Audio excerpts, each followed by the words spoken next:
GM, everybody. Good morning, good evening, good afternoon, wherever you are. Happy to see you all once again. An exciting day because it's going to be the last day we actually have a workshop scheduled for.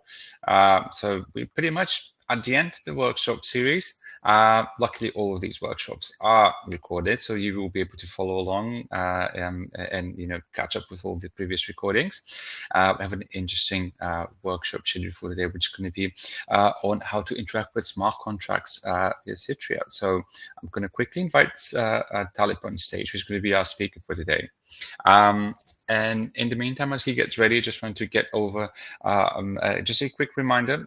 Some of you have already started sharing with us the ideas that they plan on to build for this hackathon, which is amazing, something we really want to know. And I'm going to quickly show up a link for all of you. Which is basically the form that we expect all of you to fill out so that we know the ideas that you will be developing. Hey, Talib. The reason why we are interested in knowing what you want plan to build is because we can then find the adequate resources to support you on your development journey. So the more we know, the better. And without further ado, Talib, how are you doing? Welcome.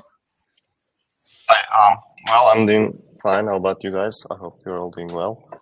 Yes, fantastic. Everyone, if you're going to be sharing questions, please make sure to be using the questions tabs on your bottom right side, as well as post your questions in chat. Then Talib will move back towards the end of the session for a quick Q&A bit. Yeah. Over to you. Okay, sure. Then I'm taking over the stage. So hi everyone, my name is Talib. I'm a developer relations engineer at Citrea, and in this workshop, basically for the first a couple of minutes, I will go over what we're building, and then for the remaining of the session, we will use our bridge and then deploy a smart contract, and then we will see how the flow goes out, and then maybe if you have tried EVM contracts, then this is going to be a bit of an exercise for you, but if you haven't developed any EVM smart contracts, then it's going to be, I think, a good example for you to see how all of these stuff work. So let me quickly share my screen. So here, so do you see the screen? Yes, perfect. It should be live. Yeah. And let me make this a bit bigger as well. So actually, I have my slides, but at the last minute, I didn't like my slides, so I'm going to go with this notion.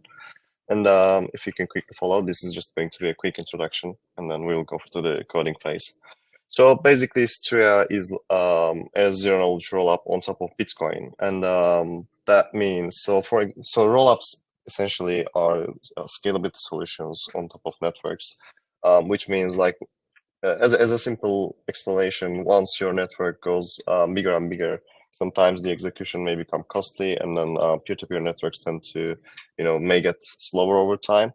And rollups are kind of the solutions that tries to scale the underneath networks by providing their transaction data or state difference to the underlying blockchain.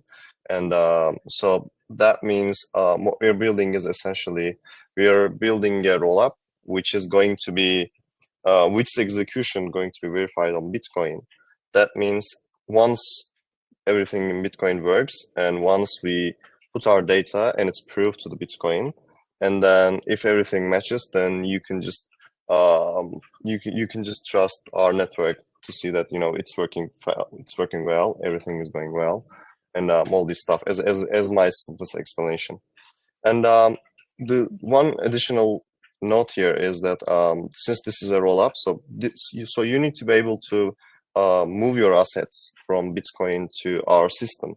But so how can you do this? In Ethereum, we have smart contracts to do this very, very easily. But in Bitcoin, the Bitcoin script has limited execution. That means we need some clever solutions to not to risk any customer funds and stuff. So in that sense, we're using a new tech called BitVM, and BitVM is has been a hot research topic, and its implementation is ongoing. And now with BitVM, we're ensuring that the funds of the user funds are secure with the one-of-one trust assumption, which means so let's say there are n verifiers of the network. If at least one of them is honest, then funds are going to be secure. And this is actually currently the best solution we have. So in chat, I have a question. Yeah, okay. Yeah, GM. So this is just a basic explanation. Like if you want to deep dive more, you can go to the docs or you can just ping me on Discord. I can like type, like we can talk. It's all fine. But like overall, the logic is a bit technical. But as a summary, basically, we're building a scalable solution on Bitcoin so that Bitcoin's limited finance all these years can be, can be enhanced. We can bring all the finance stuff from other Ethereum, Solana to Bitcoin. That's the kind of the idea. We're trying to make the Bitcoin as the financial execution layer of the world. So if this makes sense, I will quickly go over like what we need to do to get into this, get into our DevNet. We just launched a DevNet, and then we will move from there. So what we did is we basically built the DevNet, which means we're testing our infrastructure. And so here we have a bridge system. In this bridge system, we are running our own Bitcoin, and we are running our own we are running our own network as well. That means so we're providing you the necessary testing funds for you to get involved into our network, so that you can build your projects with these extra funds. So here, this is our website, brilliantly designed, and so basically, as a prerequisite, we expect you to be install MetaMask or like any other EVM wallet here. If you don't, you can do it. I can just share you the link, and then you can go through there. So let me just type in the chat.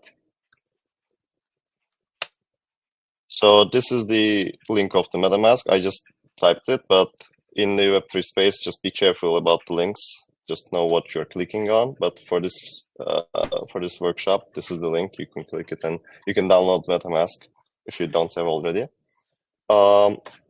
So here, let's use our bridge. And in this bridge, what we're going to do is we're first going to get some test Bitcoins, and then we're going to move these test Bitcoins into our system, which is like 101 mapped to our system. So you're going to get an equivalent of test Bitcoins in our system, and then we're going to use these to write some code and use them to deploy them into our network. If everything makes sense up until now, I will just show the overall flow, and then we will start. And if you have any questions, just type in the chat. I'm just following the chat, okay? So here we click the bridge, and this brings us to this UI. And in this UI, what we have is basically, we want to get some funds into the Citrea DevNet network. And to do this, we will receive some Bitcoins, and then we will move them. So here, I will connect my wallet, which is MetaMask, to our network. So here, it just this pop-up comes out, and then I click MetaMask. And then I say, I'm going to use this account here, and then I'm confirming it. And this is the information of our network, just to check if you want, but this is all set up pretty much beforehand. And I'm switching to Citrea network. So after this, you can click generate new here, and you don't need to do anything. This is like a bit technical. You can follow our docs. There's some explanations regarding this. But once we click next, and then this says basically to this address, I will send 001 BTC. And then this will be moved to the Citrea network to this address, basically. So what I click is basically deposit from Bitcoin test network, from Bitcoin Signet network that we use to this Citrea network. And I click auto deposit. And then this basically now shows the state of my transaction. So basically there's a pending transaction from Bitcoin in the Bitcoin network. And once this is verified and completed, our system will automatically move this 0.01 Bitcoin to Citrea network. Does it all seem fine? Okay, I have a question in the chat. No, so it's like in the mainnet or in the later stages, it's going to be important, but right now it's not. By the way, I think I forgot to type the link of the bridge as well, so this is, sorry about that. Someone asked basically if the information generated in the bridge is important. For the DevNet purposes, it's not that important, but it allows you to, you know, do the deposits and all the stuff using the same addresses. So you can use the bridge with the link I typed below, and you don't need to keep the secret. But if you want, you can just, you know, if you want to understand the flow, you can do it. It's fine. So it's taking a bit time. This is basically because of the underlying, you know, stuff going on in the Bitcoin. So our system is interacting with it, and we have some operators and verifiers that does all the work for you. So let's wait a bit more. So I'm also waiting and checking if I have some balance here. Let's wait a bit too. And if you see this amount as low, you can also do this deposit again, like one more time, two more times. And like you can basically you can repeat this throughout the days. Or if you need some very, very extra funds to test out your project, you can just send text on DM in our channel, Citrea Zone, and then we will find a solution for you, basically, if you're building on Citrea. So yeah, now the funds are getting transferred to Citrea, and I think it's done. So if I reopen the MetaMask extension, okay, yeah, there's this transaction, and now I have 0.01 Citrea BTC, which is mapped to the Bitcoin, basically. So right now I will use this fund to do the development and to deploy some contracts, or like you can send this to someone else. Because like one thing to remember is basically this is test, like this is a DevNet. So coins in this space have no real value. We're using these to do the developments, right? And the second is in pretty much every network, to be able to transfer stuff, to be able to deploy code, to be able to do the online programming, you need to spend for the gas fees. You need to pay some cost to the network, right? And here, what we're going to do is we're going to use this to we're going to use some of these Citrea BTCs to the network, if it makes sense. So to do the smart contract development, I'm opening the Remix. This is basically for at least EVM. This is basically the most simplest setup. You can do whatever you want in your browser. You don't need to do anything else. But if you want to go further, you can visit our docs. We're explaining a couple of more stuff. So this is Remix, and Remix is quite handy for the starters for doing the basic stuff. So here we see the, by the way, I can make this bigger. And if you have any questions, just type in the chat. I'm checking it. So here we see some smart contracts here, like predefined for me to analyze what's going on. And then there are files, there's this compiler stuff. So you can compile for different languages that the EVM supports. You can use different versions of EVM. And also you can deploy here. So, and that's all the stuff. So here we're going to build in this workshop, basically, we're going to develop a simple contract. And this contract, so basically, let's do this. So here, I'm just going to remove this and then type what I want to do. And also, if there's a quick way to make this theme white, I would like to do it. Yes, this is, oops. Yes, I think this seems better. So here, what I want to do is basically in today's workshop, we're going to build a puzzle contract, let's say.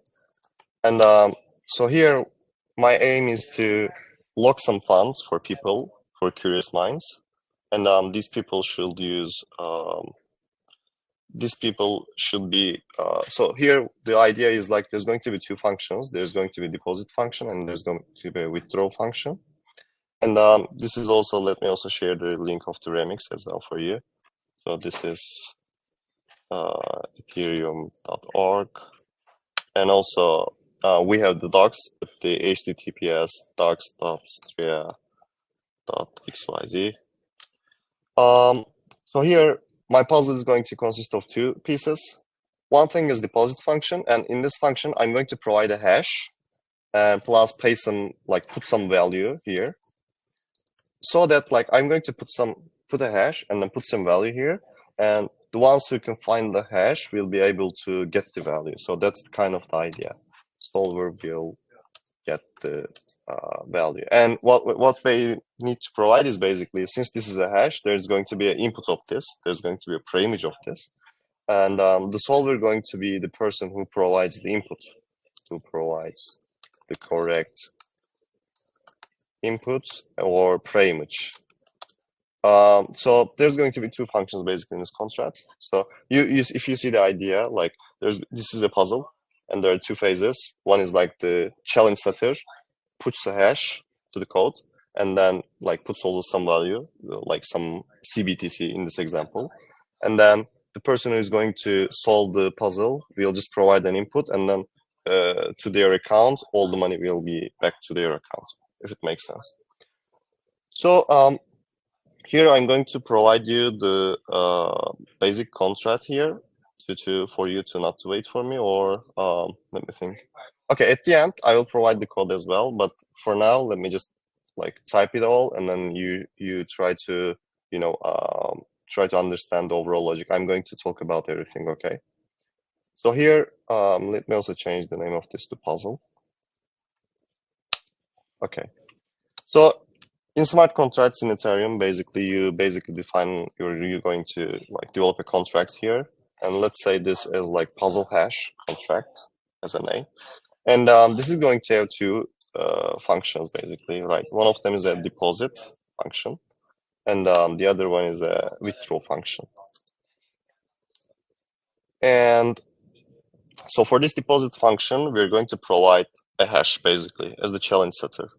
So because of this, this function, when called, should receive a hash in byte form. So as an input, we're providing a hash to this. So just like any programming logic, this function takes a byte. And in Ethereum, we use byte 32 for the byte type. And this is going to take a hash, basically, as an input, whatever the challenge hash is. And since this is going to be called by like any other people or other contracts, we provide an external keyword. You can search of this, what does this do? And we want this to be a payable one, which means I should be able to put some money using this function. And in Ethereum, well, you say in EVM, how you say this is basically payable keyword. Okay. So this basically means this function is a deposit function. It takes a hash as an input and as a parameter. And this is going to be like, this can be called in other codes or other people. And this is a payable function. You can put some value in it. So since this contract stores some hash, there should be also a hash that's like this contract stores. So I'm going to provide a variable here in this contract. I say this contract will always have a hash. And this is public to be able to like, you check outside of the code and stuff. And so for the initially, I set this to 0, which is basically like a placeholder value here. So you can put 0x0. I'm putting this value to this. Okay. And so after this, what I do is after I'm putting money, basically this value should be updated with the value, with the transfer, updated with the transfer, right?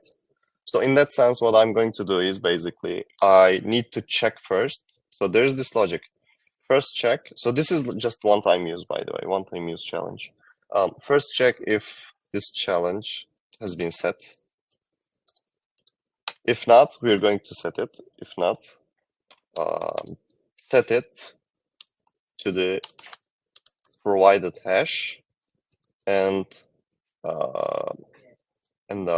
get the value that's been put, right? So first we need to check if this challenge has been set, which means if this hash value is different, is something different than the 0. So what I'm going to do is, there is a keyword called require. And in this code, basically, if the inside of this require function evaluates to false, then this code basically stops working at that phase, right? So this is just a check. And my check should be like, if the hash right now is the same as like 0x0, So if this holds, if this is true, then this is a fresh challenge. One can still use it. If not, this challenge has been set. Go deploy your own contract or go do something different. And let me also return it after this comma. I can also set some string here to return some value to people who tries this. So I can say hash is already set. And basically, this means if the hash is currently equals to this, continue below. Otherwise, return this message to the sender, right? This is kind of the idea. So if you have any questions up until point, just type it, and I will be glad to answer. Okay. So after if this is also one more check is no. Okay, this is fine. So if the current this hash is not 0, then hash is already set. If it's 0, then let's continue and change the value. So I need to change the value with the provided hash, and this is how I basically do it. I assign the hash which this puzzle contract stores to the one that's being provided to me by the hash who paid to this contract. And so yeah, this is basically the idea here. Okay, so this is the deposit function. If this is a payable function, someone can put some CBTCs to it, and and the hash is set to we commit this hash, and someone else should provide the correct value, and then we should calculate the value of the input that they provide and check, and if they match, then it's all fine, right? And yeah, so let's type the withdraw function now. So what we have is basically, so someone is going to give us a number or some bytes, and then we're going to use them. So we're going to hash them. So the logic is basically fetch the input or preimage in a more correct way. So I'm going to say preimage, and then we're going to hash it, and then we're going to compare it with the already set value, already set hash. If they're the same, then people should be able to retrieve the funds, right? If they match, retrieve the get the fund transferred. Okay.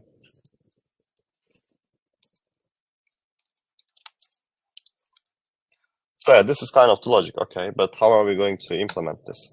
So specific to this contract, we can use a bytes type, and so in this function, this is a parameter, you can check more data types of the solidity. So solidity has different data types. We're going to use memory for this particular one, and this is going to get the preimage, which means, so this is basically the input. What I mean, preimage. And it basically means someone is providing me some input as a bytes. And since this should be able to called by other people, this is external as well. Let's put. So okay, we fetched the input. Now what we need to do is we need to hash it and then compare it, right? So what we're going to do is, again, so here's we used require here previously. We can still use it. So let's use require here. So I'm requiring this code to go below if and only if the hash of the preimage is same as what's been set right here. So for Ethereum, for EVM, basically we have this Kajak 256, which is a standard basically, which is being used pretty much everywhere.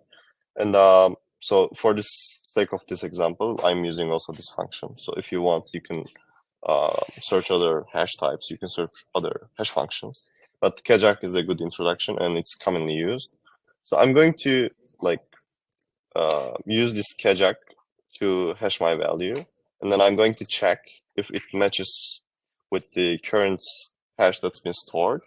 If it's not matched, then it's a basically wrong solution. So let's say wrong solution. And yeah, that's basically if the Kajak matches, then it's all fine. You can go below. Otherwise, it's a wrong solution. And after this, what we need to do is basically we need to transfer the amount that's been sent to this contract to the one who provides the correct value, right? So to do so, I'm defining basically a balanced variable, which is like an indicator of what balance in terms of CBTC this contract holds. So in Ethereum, in EVM, basically what we do is, so this is an address. So address of this returns me like a type which can be used with the balance property, okay? And this basically means, this has a balance. This contract has an address and it has a balance. You can think of it like this. And I need to transfer the amount this holds to the sender, to the solver. And we're again using the payable keyword. You can search of all of this stuff in detail. And so I'm using a payable keyword, and what I'm saying is to the sender of this message, which means to the sender whom called this withdraw function, I want to transfer all the amount this contract holds, which is previously this balance basically. And so because of this, it is like the transfer of this balance, I say. And yeah, that's basically like given the preimage, use Kajak to hash it, and then compare it with whatever I have currently. And if it's wrong, return wrong solution as a message to the sender. If it's right, then go below and fetch the balance of this contract in CBTC, and then transfer this balance to the sender. So that's basically like a simple logic that I prefer to show you. And so this is the contract that like right now I wrote. So let me also share this in your chat as well so that you can also use. Also, if you have any questions, just tell me, and whatever question you have. So if it makes sense here for you, I'm trying to send it chat. Okay, I will also send the Explorer link maybe. Okay, okay, I will send once we deploy. Okay, so I'm going to do it. So okay, here we wrote our contract, but right now what we need to do is we need to load this to the network. We need to deploy this. So to do so, we come here and to the Solidity compiler first. We're using Shanghai. You can do this. This is optional. I'm using this. So this is like an EVM version of Shanghai, and I'm compiling this puzzle code in a way that the network can use, and it's compiled. So I'm going to this deploy section. So here there are just different environments, different networks, and so okay, there was supposed to be MetaMask for me. So let me just refresh this page. I don't know why it didn't appear.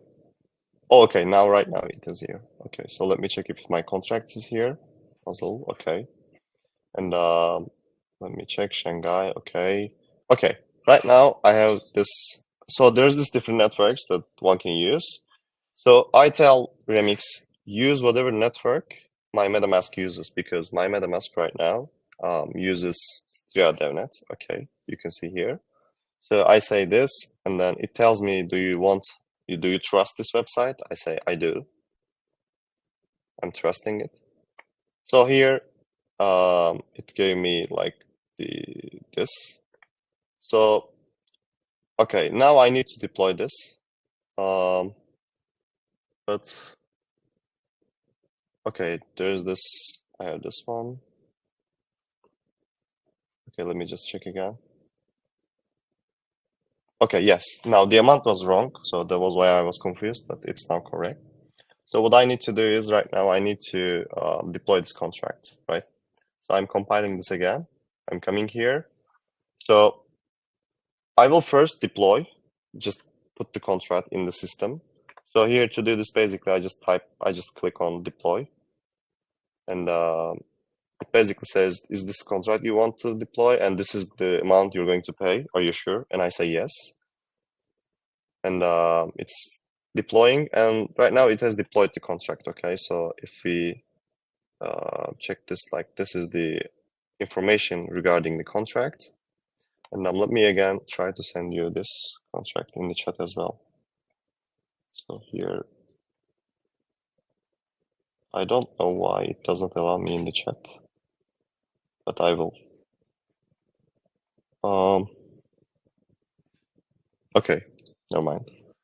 So yes, so I basically like sent this contract, and maybe if I have like in our Explorer, maybe I can see it so that I can send the link of it. So yes, this is our Explorer, which talks about like which shows all the information regarding the network. So here I click on this contract, and you can see the contract here. So basically, I can say verify publish, and just let me do it quickly. Oops, sorry. And then I am also going to do this. Yes. Okay, I will provide you the link. Okay, like I don't know why I cannot type the code into the chat, but I will provide it. So basically what I had is like this is the contract, and right now here you see after deployment you see the contract here. Okay, and it has two fields basically: one deposit function, one withdraw function, and one button to check what is the hash value here. Okay, and so for this hash value, so I need to first provide a hash value. Okay, so what I'm doing is I'm typing like an online basically Kazakh hash function, and so this page is like pretty popular. So let's say I provide a hash of like 42. Okay, and this basically provides me this value as the hash of this. So I'm going to use this. So I'm storing this value and put 0x, and I'm depositing some amount with this. So let me deposit as a bounty here in the value section. So what I do is like I provide 999999999. Wait, let's say, is it too much? No, I think it should suffice. So I'm depositing this. I'm putting this basically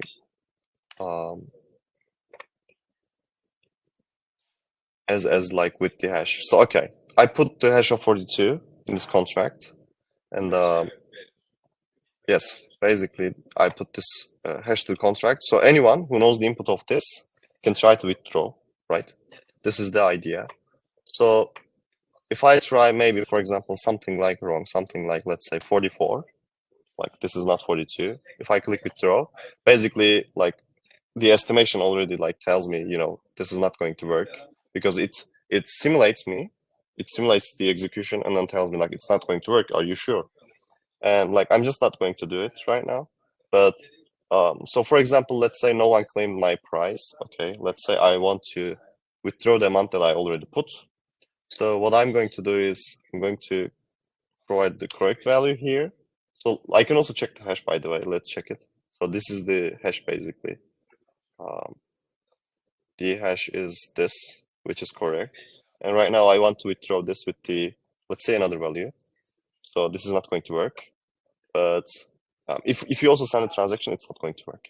But I'm sending 42 here.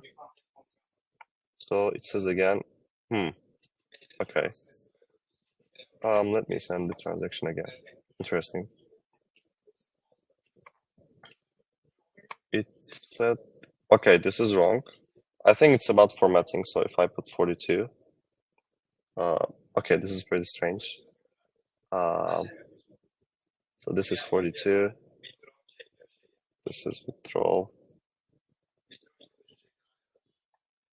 Okay. So I don't know why it did not work actually, because this is basically a simple transaction.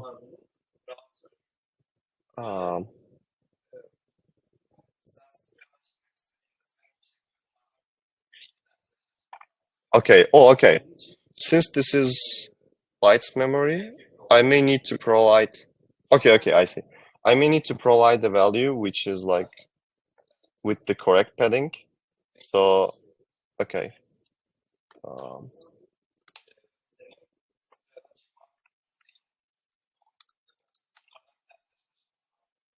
Let me do it. Sorry. So if I do it, then this is not the solution actually. So I'm going to do 42 here, and then I'm going to remove these 4s and then put some 4s here. So if I put withdraw right now, okay, it didn't work as well. I'm not sure why it didn't work, to be honest, but it was supposed to work. Okay.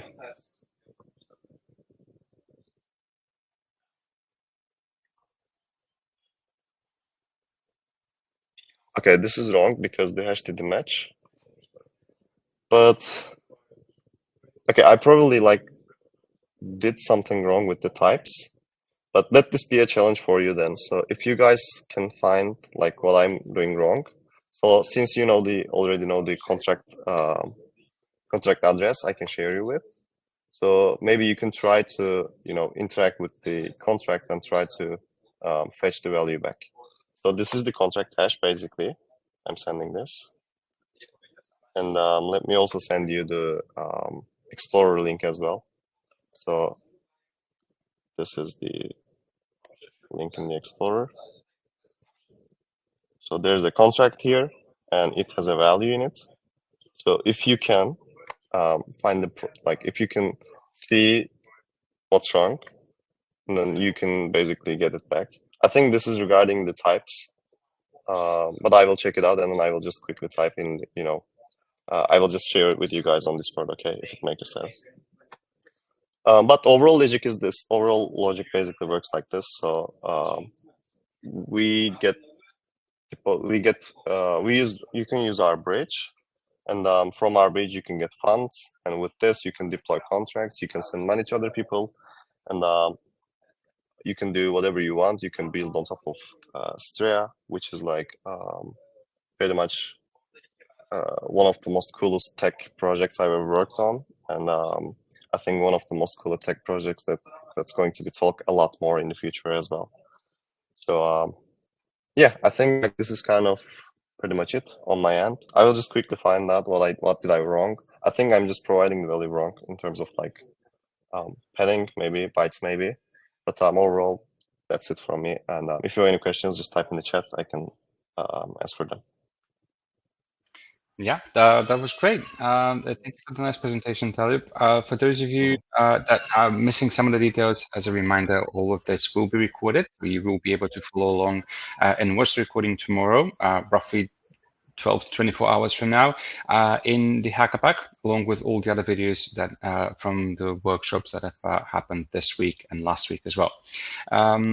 For those of you that are building, that want to build on Citrea or some of the other partners as well, be sure to post your questions on Discord. Discord is monitored by both sponsors and our team as well. So we are happy to provide additional information, feedback, and guidance to those of you that are trying to build and or looking forward to find some support and feedback. So we have dedicated Discord zones for all sponsors. So make sure to go there, post your questions, let us know what you're planning to build. Additionally, as I said from the very beginning, I'm going to quickly repost the link once again. We will be expecting all of you to send us your idea. Let us know what you're planning to build. It's a really short form. It's not supposed to be going into too much detail. It's mostly about letting us know which sponsors you would like to engage with, what are your initial plans to build with, so that they can advise you on the feasibility and the viableness of the idea that you are planning to develop. I don't think there are any more questions, so maybe some closing words from your end, Talib? No, I think like so we will obviously be like a lot more than happy to see you guys building Citrea, and we're like we just launched our DevNet, which like which attracted a lot of like positive reactions from the community. Basically, we're going to be like we're shipping, and it's going to be like a whole different summer in the upcoming months for Bitcoin, for the ecosystem, and we would like to see you as a part of it, basically, and also like. Sorry on my end for this, like, I don't know why, but like, I will quickly figure out what was wrong and then quickly say it in the Discord as well. Not a problem. It's kind of like one of the risks that always happens when presenting live. So yeah. All good.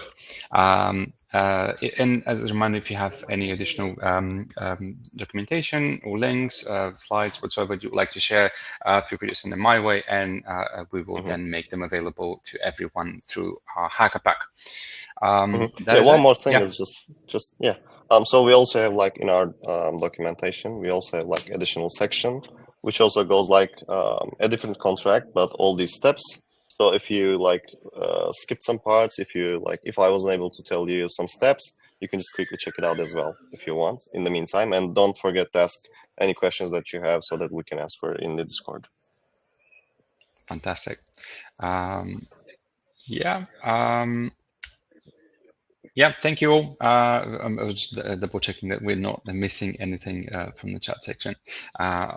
Yeah, this was, as I said, the last workshop that we've planned. As of right now, we are basically entering into the building period. So for the for the remainder of this week and the next 2 weeks, we will be expecting you all to start working on your projects, send us your ideas for this one, and basically go down and then try and develop these over the next 2 weeks with a final submission deadline for your projects at the end of this month. But we will be communicating more on these deadlines through our Discord and trying to send reminders and follow-up emails every now and then to keep you all up to date on the important deadlines.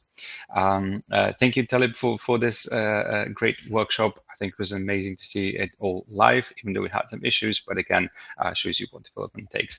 And hopefully everyone will be engaging soon with your bounty as well. Thank you all for being here once again. Yeah, if you have any questions, see you all on Discord. Have a great day, my all. pleasure, and yeah, good luck to all hackers, and let's keep it up. See you all. Bye-bye.